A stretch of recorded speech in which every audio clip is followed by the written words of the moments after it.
వందే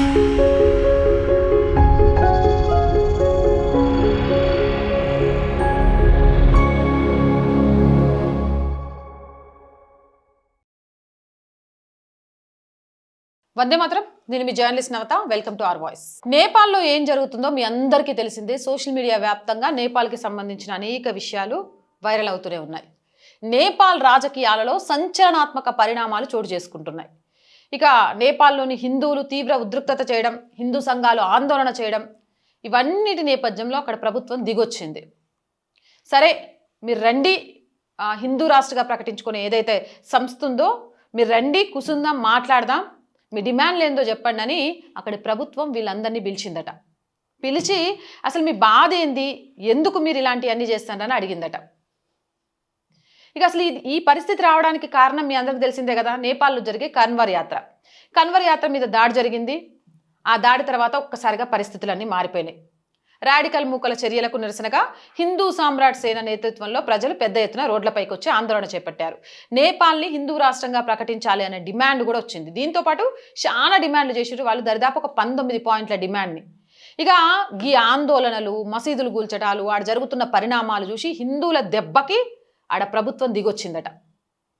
దిగొచ్చి బాలన్ షా, ఇక అట్లా కాదు, హిందూ సామ్రాట్ సేన ప్రతినిధులు మీరు రండి, కూర్చొని మాట్లాడదాం, ఇట్లా ఆందోళన చేయడం కరెక్ట్ కాదు, ఇవన్నీ కరెక్ట్ కాదు, మీరు ఏం కావాలనుకుంటారో మాకు చెప్పండి, దాన్ని కూర్చొని మాట్లాడుకొని తేల్చుకుందామంటే పోయి వాళ్ళు మాట్లాడిండ్రట. 19 పాయింట్లతో ఒక ఒప్పందాన్ని ఇచ్చిండ్రట. అయితే ఆయన బాలన్ షా ఏం చెప్పిండంట అంటే, ఈ 19 పాయింట్ల ఒప్పందం మీరు మాకు ఇచ్చిండ్రు కదా, దీన్ని పార్లమెంట్లో చర్చించి అంగీకరించేలాగా చేస్తాం. వచ్చే 3 నెలల్లోనే అన్ని రాజకీయ పార్టీలతో మాట్లాడి తగిన పరిష్కారం కూడా చేస్తాం. కాబట్టి మీరు ఈ నిరసన ఏదైతే ఉందో దాన్ని ఆపేయాలి, ఖచ్చితంగా మీకు న్యాయం జరిగేలాగా చేస్తామని స్పష్టం చేసిందట. నేపాల్ని కేవలం సెక్యులర్ స్టేట్గా ఉంచడానికి తాము అంగీకరించం, మీరు ఈ విషయాన్ని తేల్చేయాల్సిందే, నేపాల్ని హిందూ రాష్ట్రం అనే అధికారిక హోదా తిరిగి రావాల్సిందే, ఇదే మా డిమాండు.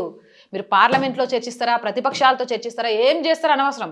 19 పాయింట్లలో మొదటి పాయింట్ నేపాల్ని హిందూ రాష్ట్రంగా ప్రకటించాలి. గతంలో ఎట్లయితుందో అట్లని. ఇప్పుడు సెక్యులర్ రాష్ట్రము, ఇక్కడ సెక్యులర్ పేరుతో దారుణాలు చేస్తాము, కన్వర్ యాత్రలు చేసుకొనియము, దేవీ దేవతలకు సంబంధించి చేసుకొనియము, చేస్తే మేము అలజడి సృష్టిస్తామని రాడికల్ సంస్థలు చేస్తూ ఉంటే చూస్తూ ఊరుకునేది లేదు. మీరు ఇది చెయ్యకపోయినరనుకో, మీరు ఇచ్చిన టైం దాటితే మాత్రం మళ్ళీ ఊరుకునేది లేదని గట్టి వార్నింగ్ అయితే ఇచ్చిందట. ఈరోజు నేపాల్లోని హిందూ సంఘాలని, హిందువులను చూసి ప్రభుత్వం వణికిపోతుందట.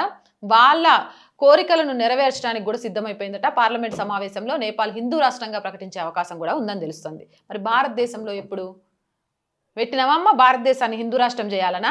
ఎందుకు సెక్యులర్గా ఉన్నదాన్ని ఉండనియో? నీలాంటి వాళ్ళు మతతత్వం అమ్మా, నేను అవన్నీ మాట్లాడట్లే, నేను చెప్పేది ఇనుండ్రా స్వామి, ముందే డిసైడ్ అయిపోకండి.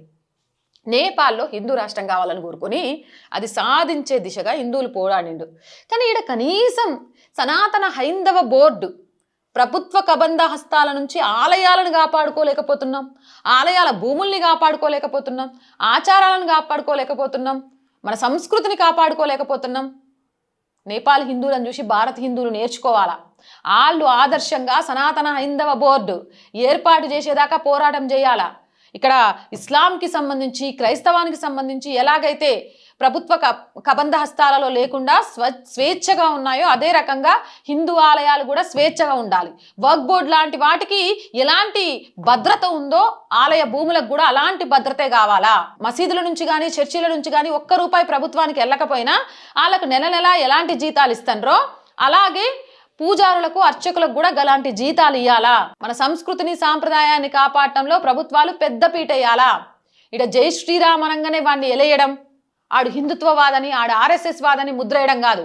ఈ దేశంలో ఉన్న వాళ్ళందరూ జై శ్రీరామ్ అనాలి, తప్పేంటి? రంజాన్ రాగానే ప్రతి ఒక్కళ్ళు ఖర్జూరు తినమంటారు, ఏమంటారు యేసు పుట్టినరోజు కదా ఏందబ్బా, క్రిస్మస్ రాగానే కేక్ తినమంటారు. కానీ శ్రీరామనవమి రోజు పానకము, వడపప్పు ఎందుకు తినకూడదు? గట్ట తింటేనే గిట్ట చేస్తామనాలా. నిజమైన సెక్యులరిజం అనేది ఏంటిది అనేది భారతదేశంలో నిరూపించేలాగా పోరాడాలా. ఇవన్నీ కాదు, సనాతన హైందవ బోర్డు హిందువుల సాధించాలా. మరి ఎప్పుడు భారత్లో హిందువులలో ఎప్పుడు చైతన్యం వస్తుంది దిశగా? మీరే చెప్పండి కామెంట్ సెక్షన్లో.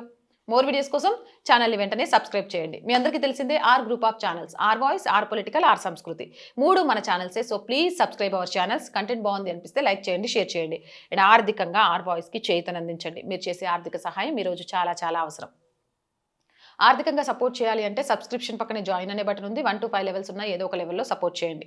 లేదా స్క్రీన్ మీద గూగుల్ పే, ఫోన్పేతో పాటు అకౌంట్ డీటెయిల్స్ ఉన్నాయి. మీకు తోచిన సహాయాన్ని అందించండి. వ్యాపార ప్రకటనల కోసం 8328500576 నెంబర్ని సంప్రదించండి. జై హింద్, జై భారత్.